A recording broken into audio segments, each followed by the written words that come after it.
What's going on, ladies and gentlemen? Welcome back to the channel. I've had a ton of people ask me about the gear that I use, and so today's video is all about gear.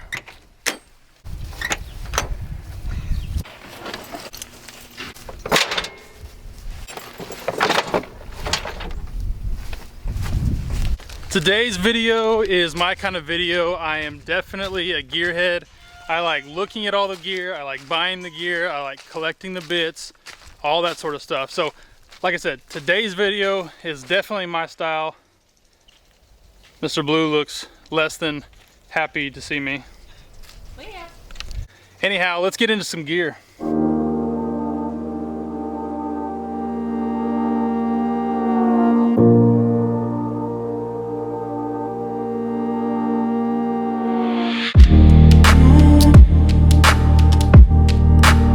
First part that we have to talk about is the saddle. This is a R-Bar R. It's actually just a trophy saddle that I bought off of a buddy. I really like it because it's got this nice deep seat, which kind of helps keep you in place when you're roping. I don't know all the specifics about saddle making and saddle trees and all that sort of good stuff. Do some research on some of the top saddle makers like Coates, Double J, True Saddlery. Those are some that I would definitely recommend looking into. Sloan saddles as well. They've got great products.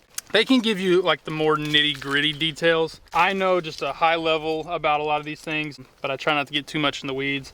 I just use what I use and I love it.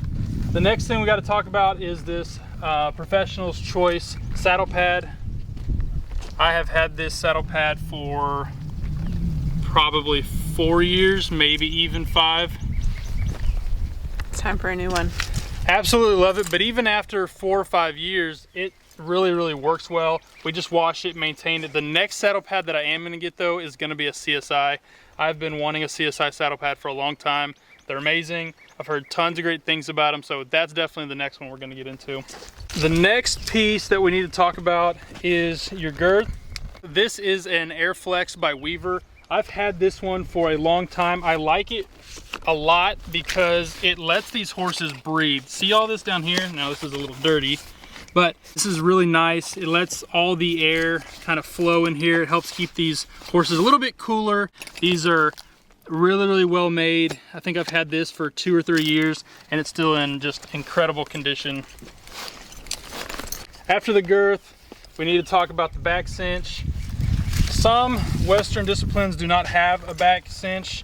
I prefer it, and you have to have it in my opinion if you are going to be roping. This gets sucked down a little bit tighter than I have right now, and this is going to help that saddle to stay level on this horse's back. Once you're roping, you have a lot of weight pulling up here on the saddle horn. These are going to want to tend to jump up in the back. This kind of helps protect that from happening. So this is a back cinch, and all of our horses have it on except for Leah. A much needed piece of equipment for the team roping world. You have to have it. This is the breast collar. Head horses need it.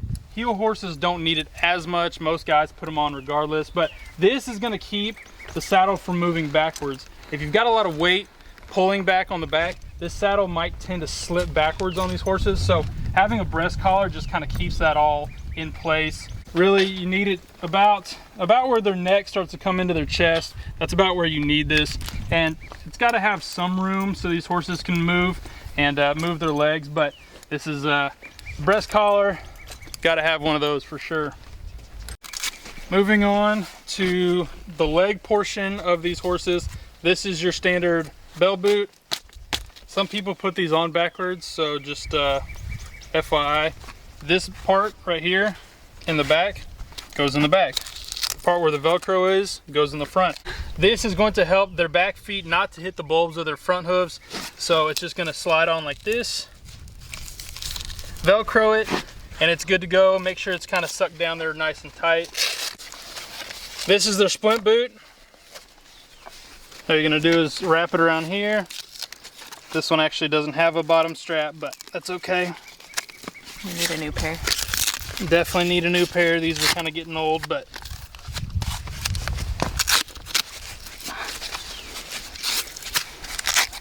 just like that. Gonna help protect all those ligaments and tendons back there.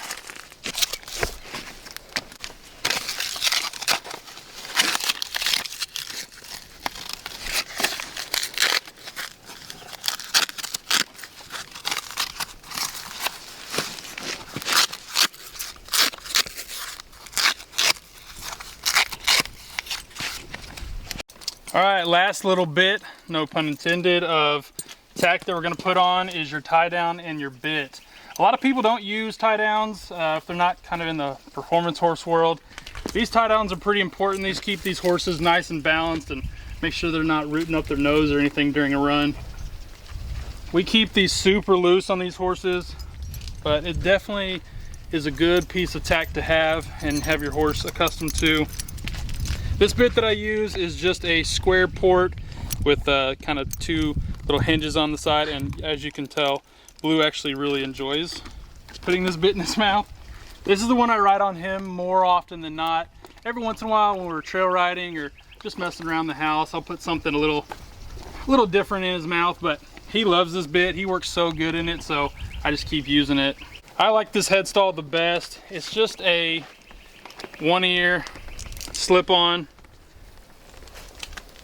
And for your tie down, what you're gonna wanna do on this tie down is you're not gonna wanna have it too tight to where he's really constricted and balled up, but you don't want it too loose to where he's just running with his head up in the air. What you're gonna do is you're gonna take this tie down and run it underneath here, and there's a clip. There's a clip underneath here on his girth. You're gonna wanna make sure that that clip is in the middle of his stomach. He's not all the way tight right now, so it's not 100% in the middle, but whenever we get to running a steer, this will be in the middle of his body, and that's gonna make sure it's not gonna rub him anyway. So that's how the setup works. This is the gear that we use. The tie down connects to the noseband. Yeah, the tie down connects to the noseband up here, and that is basically how my setup works. Most people run the same setup or a variation of it. That's kind of the gear that you need to know. We figured while we were telling you what my gear and my setup looks like, we figured we might as well tell you what Maddie's looks like. Okay, so my gear is definitely different than Barrett's, but I'll walk you through what I use for Leah. So we'll start from the bottom. Same thing, I use the zero turn bell boots to protect the bulb of her heels. She doesn't have shoes on right now, so it's kind of a moot point, but I still use them anyway, obviously. Hers are size extra large. And then the brushing boots that I use are by Equipad, and I'm really sad because they're discontinued, but they're great. I've had them for 2 years, I think now, and they're super breathable. I've never had an issue with them. I use them here at home and then when we were in training every day, and they held up nicely. For my saddle, just a basic Smartpak Saddle Pad that I've had for years now. It has Leah's show name and her brand on it.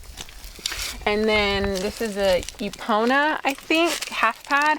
And I have always used a half pad with her just because she is older and a little bit, I use it for a little bit more support. It is flocked by our saddle fitter to fit her in a custom style way.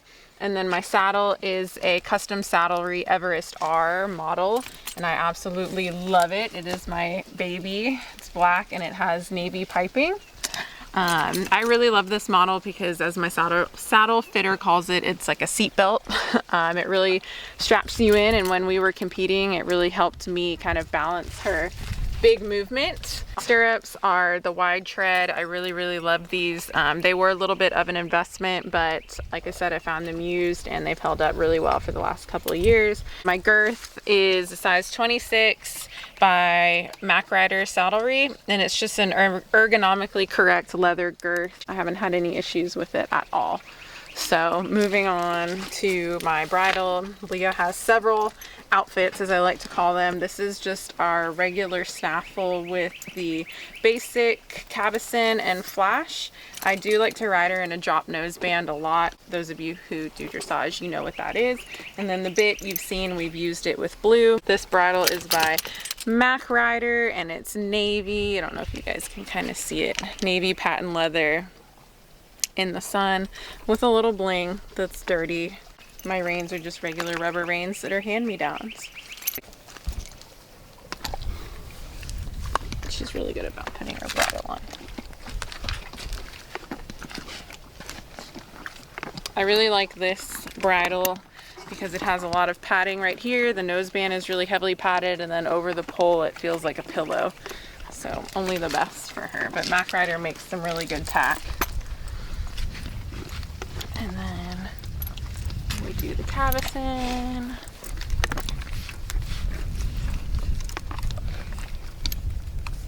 Always keep my noseband loose.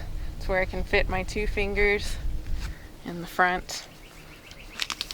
And then the flash goes not as tight, but there we go. On the last hole, but it's very super loose because my leather has stretched out over the years. You didn't mention your helmet. Oh yeah. Sam Shield. I never ride without my Sam Shield.